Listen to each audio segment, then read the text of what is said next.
Me 29F, head of people ops, working for a gigantic freight and distribution corporation. We're basically the veins of commerce, car parts, wheat shipments, prescription meds, if it exists in a store. Odds are we hauled it there. Company pulls in billions every year. But internally it feels frozen in the late 80s. Muddy brown carpet everywhere. Fluorescent lights that give you a headache after 10 minutes. Management style is like polite medieval hierarchy.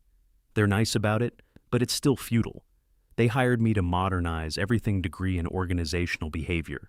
This is my thing. Don't call myself HR. I'm a transformation strategist, been busting my ass for a year and a half, trying to evolve this fossil. My office looks like a different company, entirely. Plants, soft lighting, actual color. Meanwhile, everything outside is beige purgatory, already rolled out. Plant-based Mondays renamed the Christmas party to a seasonal inclusivity, social reworked hiring pipelines. Marketing team, now mostly diverse hires, hard to measure productivity gains exactly. But morale feels elevated, except for one infection in the building. A pocket of pure old-school mentality that won't die the basement officially. Infrastructure and legacy systems, located on sub-level B2, past maintenance closets and the boiler area, basically a dungeon. No windows, bare concrete, AC cranked like a freezer. This is where the relics live, 3 guys who have been here since fax machines were cutting edge. They control everything. Dan, 61, senior systems lead.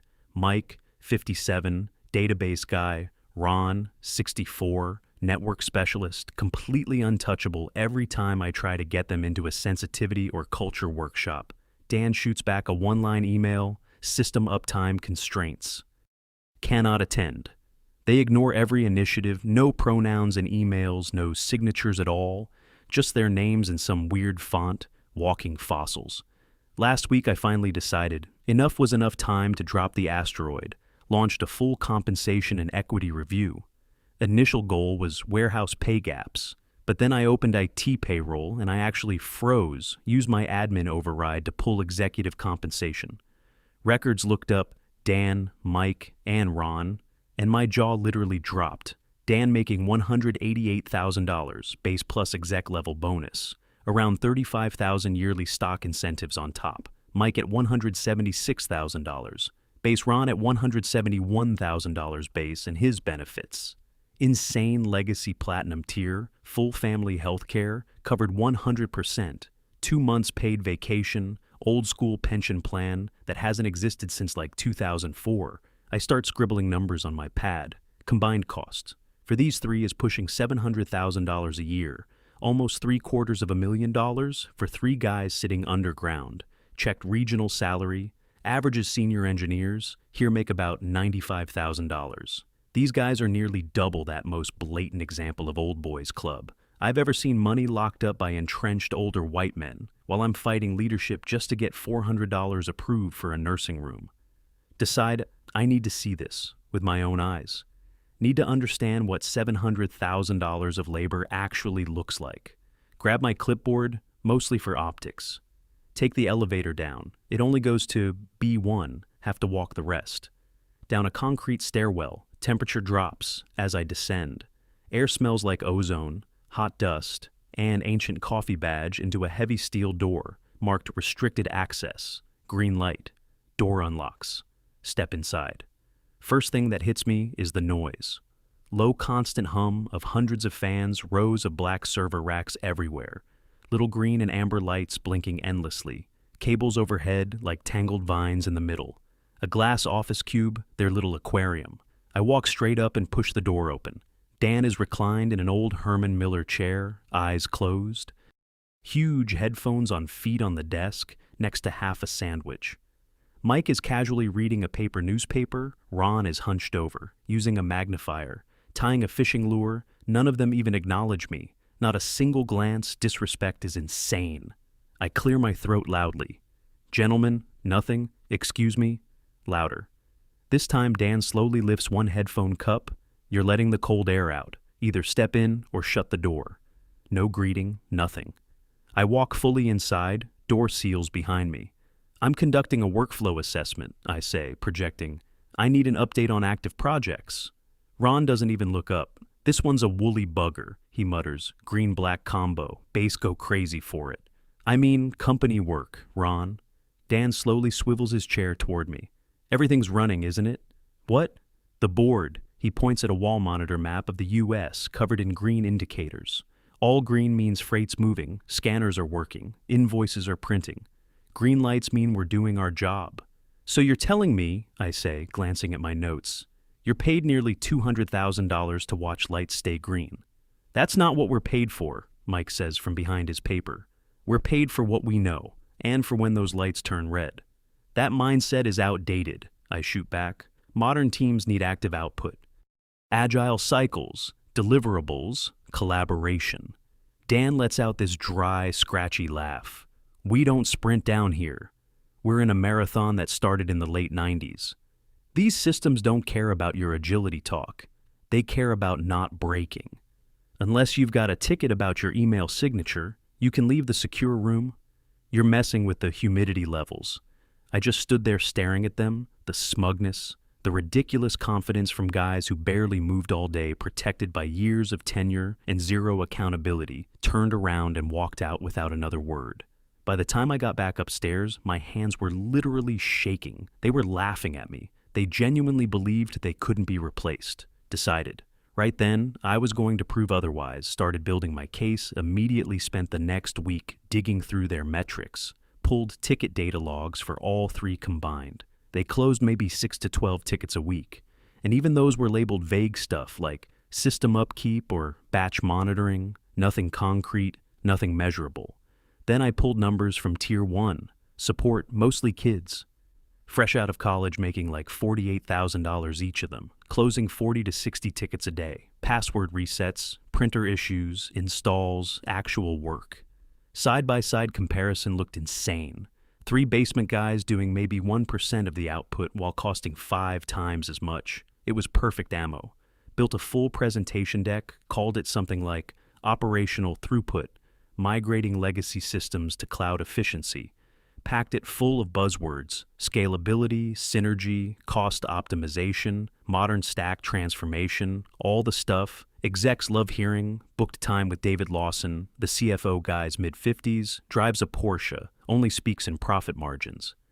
Definitely old guard, but money talks louder than loyalty, and his bonus depends on cutting costs. Walked into his office. Thursday morning.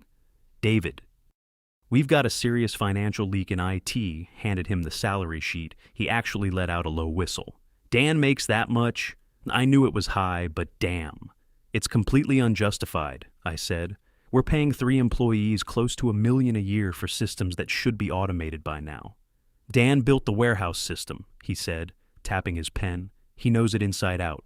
He knows outdated code, I shot back. COBOL, RPG, dead languages. It's 2025, we need Python, modern frameworks, AI optimization. They're holding the company hostage with obsolete knowledge. Pulled up the savings slide. I can replace all 3. Hire junior full-stack devs, $65,000 each. Migrate everything to cloud infrastructure. Pointed at the big bold number, $600,000 in annual savings immediately. Plus, we eliminate pension exposure. He just stared at the number. I could see it clicking in his head. That kind of savings would make his reports look incredible. You sure new hires can handle it? That system is complicated. Code is code, I said, laughing it off. It's just logic. These new grads grew up coding. They're digital natives. Dan still types with 2 fingers. Who do you think is better for long-term growth? He leaned back, thinking, then nodded. All right, do it, but keep it clean. Use restructuring language, avoid any discrimination issues. I walked out feeling unstoppable, like I'd just won a major battle time to clear out the basement. Waited until Friday afternoon, 3 p.m., classic HR move. Less disruption, fewer witnesses called them, in one at a time. Dan came, first walked in, already annoyed. Make it quick, I've got backup cycles starting soon. You won't need to worry about that anymore. Slid the folder across the desk. Your role is being eliminated as part of a company restructuring. He stopped moving, completely. Looked down at the paper, then back at me for a split second. I thought I saw fear, but it disappeared instantly, replaced with this cold, flat stare. You're letting all of us go. We're transitioning to a modern infrastructure model, he let out a short laugh. Does Sterling know? CFO approved it, he nodded, slowly picked up a pen from my desk, signed without arguing. You do realize, he said quietly, there's zero documentation for the AS400 bridge. It's all custom built. Mike wrote half the routing logic back in '99.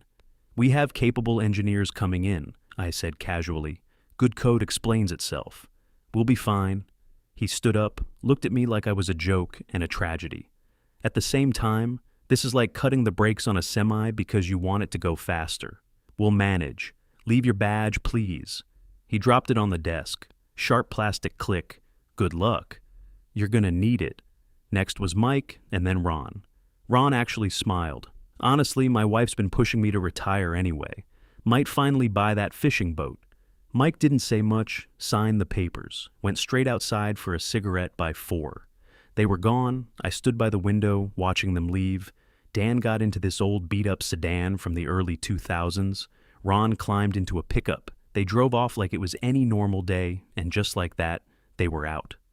Felt like a huge weight lifted from the building, like we'd finally cleaned out the rot-old system, old mindset, gone. I immediately opened new job listings, seeking full-stack developers, React, Node, Python, AWS. Join us in disrupting logistics, fast-paced culture, collaborative environment, ping-pong table included. Applications started pouring in immediately. The new era arriving at my doorstep. I didn't care about years of experience. That metric felt outdated anyway. I hired based on potential and culture alignment. I wanted people who looked like the future of the company. By midweek, I had my new team assembled, called them the Cloud Squad. Jake, 23, coding bootcamp grad, JavaScript focused, wears a beanie 24/7, has crypto investor on his resume. Maya, 22, degree in digital design and interactive tech, super upbeat, all about UI/UX aesthetics.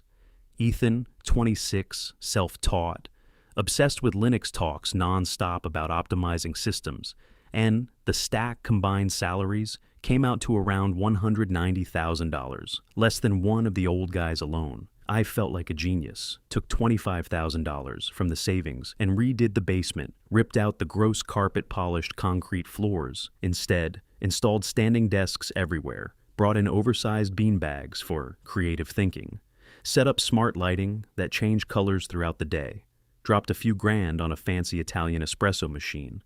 The old hardware, though, couldn't move it. Those giant legacy machines had to stay. So we hid them behind those minimalist Japanese divider screens. They're such an eyesore, Maya said, scrunching her face at the beige towers. Kills the vibe. First month felt amazing. Total honeymoon phase. Cloud Squad was energetic, engaged. They showed up to every company mixer active in Slack, using all the custom emojis. I made Maya redesigned, the internal portal used to be this ugly gray list of links. Now it was smooth, modern, gradients everywhere. Little motivational quotes sprinkled in marketing. VP came to me, like, "This is incredible. We finally look like a real tech company." I felt completely validated, already drafting a LinkedIn post in my head, out with the past, in with the future. Everything seemed perfect until the first crack showed. The printer's week 6. Logistics staff started complaining. Warehouse printers weren't working. Those Zebra thermal ones went downstairs to check music playing. Chill atmosphere, Jake spinning in his chair. "Hey, what's going on with the printers?" Ethan looks up. "Oh yeah, old print server was running Windows NT. Ancient, super insecure. So I wiped it and installed Linux." "Okay, so why can't they print?" He shrugs. "Driver issues. Those printers don't support Linux. I'm writing a script to emulate it, but it's kinda tricky." "How long?" "Maybe a week. We move about 3,500 packages daily." For 7 days straight, warehouse staff had to handwrite every shipping label. Everything slowed down, drivers pissed off. Delays stacking, ended up paying like $12,000 in overtime. Eventually, Ethan got it semi-working. I told David Lawson it was just security upgrade side effects. He accepted it. Second crack. The scanner's week. 8. Hank calls me. Warehouse manager, huge guy, ex-military ma'am. Scanners are lagging. Define lagging. We scan something.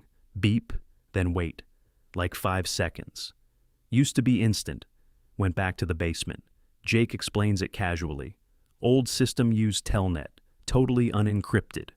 I routed everything through encrypted WebSockets and cloud proxy. Adds latency, but it's secure now. Hank says it's slowing down shipments. Jake sipping espresso. Security has trade-offs. They'll adjust. I told Hank the same thing he told me to go screw myself. We missed around 15% of shipments that week. Got called into David's office. Why are we losing efficiency? We're upgrading infrastructure, I said. Old system was fragile. We're building something stronger. I held my ground. Third crack payroll issue, week 9. Warehouse staff didn't get overtime. Turns out time tracking system was some legacy app used to be maintained manually by one of the old guys. Maya cleaned up the database, deleted what she thought was duplicate code. Turned out it was the overtime calculation. We had to manually issue hundreds of checks. Warehouse morale tanked, but upstairs everything looked amazing. Portal was gorgeous. I kept telling myself, progress is messy. Then came the disaster, week 10. End of quarter, biggest moment for logistics inventory, reconciliation, balances, everything. Creates invoices for massive clients, resets, inventory counts. If it fails, shipments stop completely. System depends on the old mainframe, the one hidden behind the screens. Friday night around 11:30, I'm home asleep. Phone starts buzzing, ignore it at first, keeps going. Finally, answer. It's David, his voice shaky. Get to the office now, throw on clothes, drive over parking lot. Completely full, immediate bad feeling, run down to basement, total chaos, cloud squad. Huddled together, Jake is literally crying, Hank standing there gripping a wrench like he's about to kill someone. David pacing, pale as a ghost. Room feels wrong, fans still humming, but that deep mechanical rhythm from the mainframe, gone. What happened? Maya looks up, mascara streaked. It made a noise. The big machine, like a loud alarm, screeching. We thought it was overheating, so we unplugged it. My stomach dropped instantly. You unplugged it? During a batch run? We plugged it back in, Ethan says, but it won't boot. Just shows a 900 on the display. David walks up, grabs my arm. Do you know what a 900 means? No? I just got off the phone with IBM Level 4 support. It means a head crash. Power got cut while the disk was writing. The read head slammed into the platter. Data's not deleted, it's physically destroyed. My heart starts pounding. Okay. We restore from backup then. Silence heavy. Suffocating silence. Everyone slowly looks toward the corner. There used to be a massive tape machine, their big beige unit with spinning reels. Where is the tape drive? Ethan staring at the floor. We, moved it. Moved it where? Jake starts crying harder. We threw it out. It was huge. It didn't fit the space. We needed room for the lounge area. We thought everything was backed up to the cloud. The cloud? David explodes. That system isn't even connected to the internet. It's air-gapped. The tapes were the backup. We didn't know. Maya sobbing. Hank steps forward, voice like thunder. I've got 480 trucks sitting outside, about $35 million worth of food waiting. If I don't get pick lists in 6 hours, it all spoils. We lose contracts, we get sued, we're done. David turns to me, his face completely empty. We have no operational visibility. We don't know inventory, shipments, billing, nothing. Fix it. Call them. Call the old team. I run upstairs, hands shaking so bad, I drop my phone twice, pull up contacts, call Dan, voicemail, call Mike, voicemail, call Ron. He picks up, yeah? I hear ocean waves, wind. Ron, it's me, from HR. Who? HR director. We have a critical failure. A S400 is down. A 900 error. Head crash. He lets out a long whistle. During a batch run? Yeah, that's brutal. You nuked the partitions? Please come in. We need you. Can't. I'm in the Keys right now. Just got a drink, salt rim and everything. Ron, please, I'll pay whatever you want. Nah, I'm retired. Your restructuring made sure of that. You've got those young geniuses, right? Have them code you a new mainframe, Click, I call Dan again. This time he answers, what? Cold, flat voice. Dan, please. Everything's down. Data's gone. They threw out the tapes. He starts laughing, and it's the worst sound I've ever heard. I told you. I told you exactly how this would go. Name your price, anything. I can get approval. Whatever you want. Don't want it. I'm on my porch watching the sunrise. Haven't felt this relaxed in years. Dan, there are 2,000 employees. They'll lose everything. Yeah. You let 3 go without blinking. Did their families matter then? Or were you just polishing your slides? I start crying. Please. You broke it. Don't call me again. Hangs up. I just sit there for a second. Sun's starting to come up outside. I feel small, like I burned a house down, because I didn't like the paint go back downstairs. The CEO, Charles Sterling, is there still in a tux. Must have come straight from an event standing in the middle of the room, looking at dead machines, looking at the cloud squad sitting useless on beanbags, then looking at me. Report, one word. David answers, total data loss. No recovery path. Operations halted. We are effectively insolvent. Cause? David points right at me. She terminated the legacy engineers. Replaced them with this team, gestures at Jake's hoodie that says code mode, claimed redundancy was verified. Sterling turns to me, face like stone. Did you verify backup systems before termination? I thought the cloud. Did you verify? No. You chose ideology over function. You dismantled the engine because you didn't like the mechanics. He turns to security. Remove her and the 3 hires immediately. Wait, my things, company property. You're terminated for gross negligence. Legal will follow up. 2 guards grab me, walk me out past warehouse workers, just staring past reception out into the parking lot. I try unlocking my car, doesn't respond. Company lease tied to systems that are now dead car. Basically doesn't exist anymore. Have to order a ride, check my phone, notifications blowing up. People congratulating me on my innovation initiative.